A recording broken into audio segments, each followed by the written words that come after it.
भूतिया हवेलियां, खौफनाक राक्षसी बलियां और बदला लेने के लिए तड़पती हुई आत्माएं।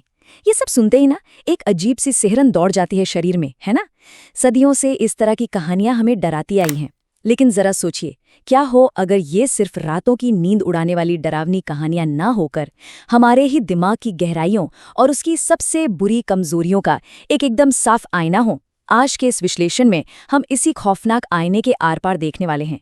तो चलिए बिना किसी देरी के इस दिलचस्प रहस्य में गहराई से उतरते हैं। अब मन में एक सवाल आता है कि आखिर खून की प्यासी इन खौफनाक आत्माओं और राक्षसों का श्रीमद् भगवद गीता के उस गहरे आध्यात्मिक और शांत ज्ञान से क्या कनेक्शन हो सकता है। और यहीं पर बात सबसे ज्यादा दिलचस्प हो जाती है। जब हम इन डरावनी कहानियों की परतों को खोलते हैं ना, तो पता चलता है कि जिन राक्षसों और भूतों से हम इतना खौफ खाते हैं, वो असल में हमारी उन्हीं मानसिक बुराइयों और विकारों का जीता जागता रूप है जिनसे बचने की चेतावनी गीता जैसे प्राचीन ग्रंथों में बहुत ही साफ शब्दों में दी गई है। अगर हम इस टेबल पर नजर डालें तो साफ दिखेगा कि हर डरावनी कहानी असल में इंसान की किसी न किसी बुराई से जुड़ी है। डिमेलो हाउस की कहानी लालच और अनियंत्रित गुस्से को दिखाती है। मोलक का खौफनाक किस्सा अंधे अहंकार का नतीजा है।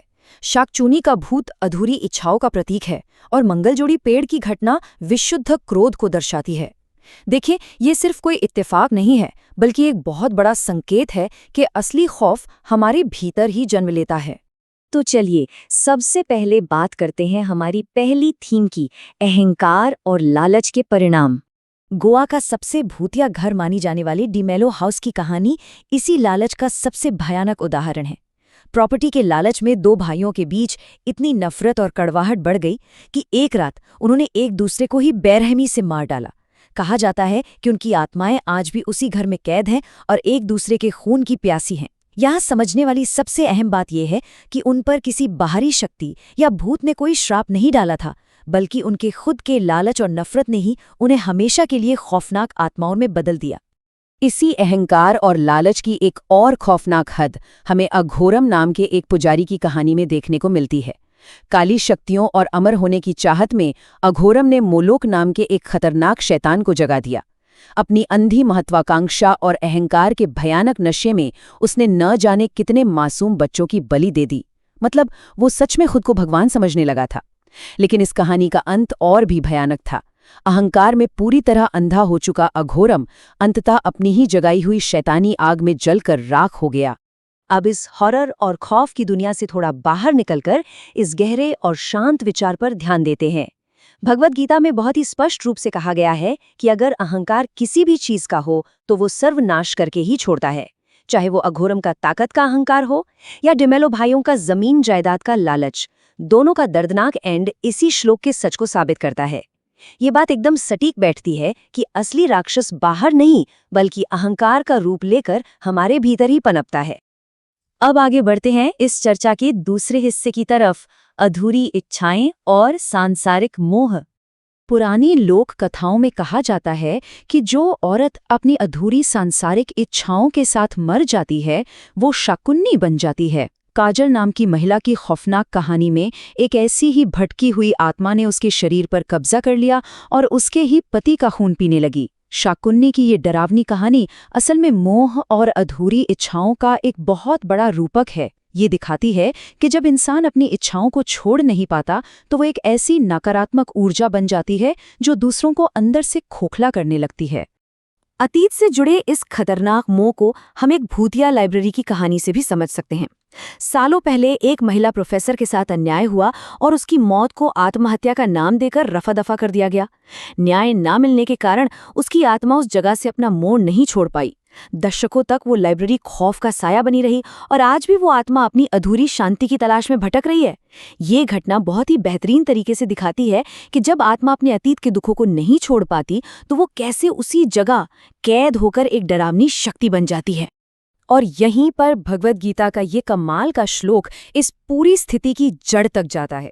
जरा सोचिए, जैसे तेज हवा का एक झोंका पानी पर तैरते हुई नाव को उसके रास्ते से पूरी तरह भटका देता है ना, बिल्कुल वैसे ही इंसान की अनियंत्रित इच्छाएं उसकी बुद्धि को भटका देती हैं।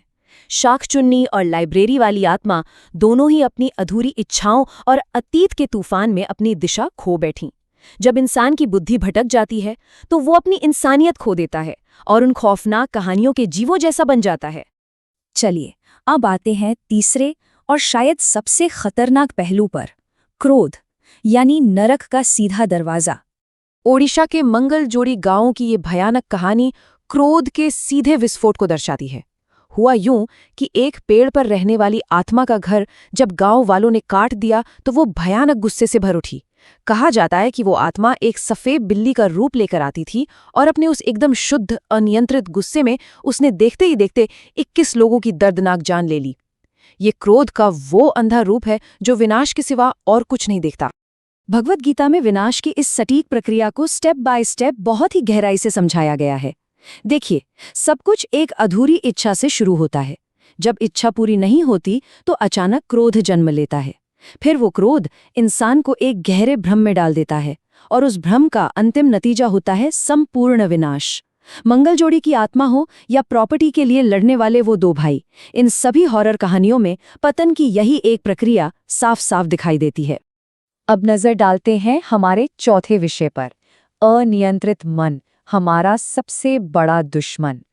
अगर ध्यान दें तो एक अनियंत्रित और बेकाबू मन हमेशा डर, बुरे कर्म और सांसारिक मोह के जाल में फंसा रहता है और अंत में वो खुद ही एक सजा बन जाता है, बिल्कुल उन भूतिया आत्माओं की तरह। लेकिन दूसरी तरफ एक नियंत्रित मन परम शांति, मुक्ति और अटूट स्थिरता प्राप्त करता है। इन सभी डरावनी कहानियों की आत्माएं किसी बाहरी श्राप का शिकार नहीं थीं, बल्कि वो अपने ही अनियंत्रित मन का शिकार थीं। अपने मन को काबू में रखना ही खुद को राक्षस बनने से रोकने का इकलौता उपाय है। सच कहूं तो ये कोट आज की इस पूरी चर्चा का एकदम केंद्र बिंदु है। गीता बिल्कुल साफ कहती है कि इंसान का मन ही उसका सबसे बड़ा दुश्मन है और मन ही उसका सबसे बड़ा दोस्त भी। यदि मन इंसान पर हावी हो जाए तो वो अघोरम की तरह सबसे खतरनाक दुश्मन बन जाता है, लेकिन अगर मन पर जीत हासिल कर ली जाए तो वो एक सच्चा मार्गदर्शक बन जाता है।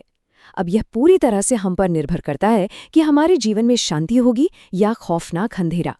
तो सवाल ये है कि इन सब से बचें कैसे। अब बात करते हैं स्थायी समाधान की। भगवद गीता के ये अनमोल और बेहद व्यावहारिक विचार किसी भी तरह के मानसिक और आध्यात्मिक अंधेरे के खिलाफ हमारे लिए एक मजबूत ढाल का काम करते हैं। जैसे अपने कर्मों को बिना किसी मोह या नतीजे की चिंता किए पूरा करना, सुख हो या दुख दोनों में शांत और स्थिर रहना सीखना, उस अहंकार को पूरी तरह से छोड़ देना जो हर स्थिति को सिर्फ अपने काबू में रखना चाहता है, और अपने सभी कामों को एक उच्च आध्यात्मिक उद्देश्य को सौंप देना। यही वो अचूक तरीके हैं जिनसे हम क्रोध, लालच और अहंकार के उन राक्षसों को जड़ से खत्म कर सकते हैं। तो इस पूरे विश्लेषण के अंत में एक बड़ा और विचारोत्तेजक सवाल हमारे सामने खड़ा होता है। इंसानियत को असल में किन भूतों से डरना चाहिए? क्या उन अनाम सायों से जो दुनिया के किसी कोने या किसी भूतिया हवेली के अंधेरों में छिपे हैं, या फिर उन खामोश राक्षसों से जो हमारे खुद के मन के अंधेरों में पल रहे हैं? ये एक ऐसा सच है जिस पर गहराई से सोचने की जरूरत है, क्योंकि असली कहानी बाहर नहीं, यहीं से शुरू होती है।